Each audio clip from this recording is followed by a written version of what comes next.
It's hot out there and it continues to be dry here in Central Texas.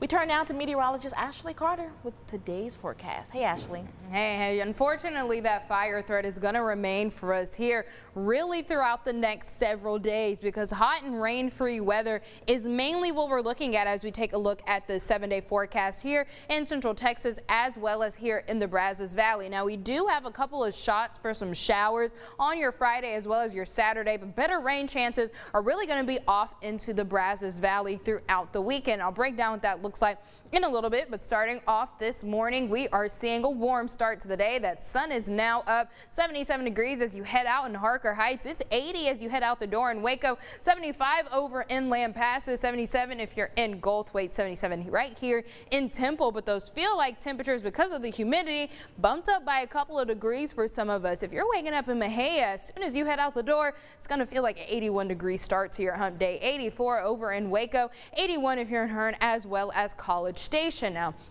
as we go throughout this morning planner, we're going to see that the humidity starts to drop. We're going to see that the winds continue to gust. We're also going to see that these temperatures continue to rise, much of like what we've seen here now for the last several weeks. We're going to be in the 90s by the time we get into your lunch hour, so definitely going to want to enjoy the AC in the office as you eat lunch.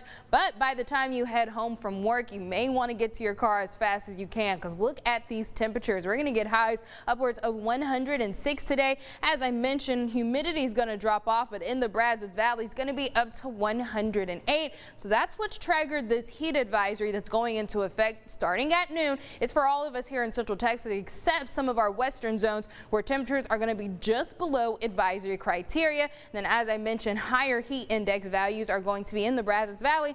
But for us here in Central Texas, we're going to have a little bit more of that drier heat as well as those gustier winds. So with the dry heat, the dry conditions that we've seen as well as the wind gusts, that's what's really going to set us up here for a higher fire threat today than what we've seen over the last couple of days. So there are a couple of things we can do practicing that fire safety to help prevent those fires, abiding by some of these burn bans that have been in effect now for several weeks, not dragging those tow chains, as well as making sure not to park on tall grass. And as you guys are probably all too familiar with this summer, there are plenty of tips that you can do to avoid some of those heat-related illnesses like heat stroke and heat exhaustion.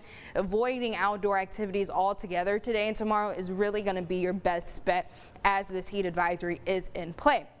Then we roll into your Friday, and that's when we're going to start to see some slight changes. We're going to get that upper ridge that's been responsible for these hot temperatures start to move out further northeast. That's going to allow for some Gulf moisture to move in, bringing some showers mainly off to the Brazos Valley as well as to some of our areas east of I-35 for your Friday afternoon and into your Friday night. So keep that in mind if you plan to be out and about. Another shot for showers is going to come for your Saturday. Temperatures also dropping off slightly, but still going to feel that August heat through the middle of next week.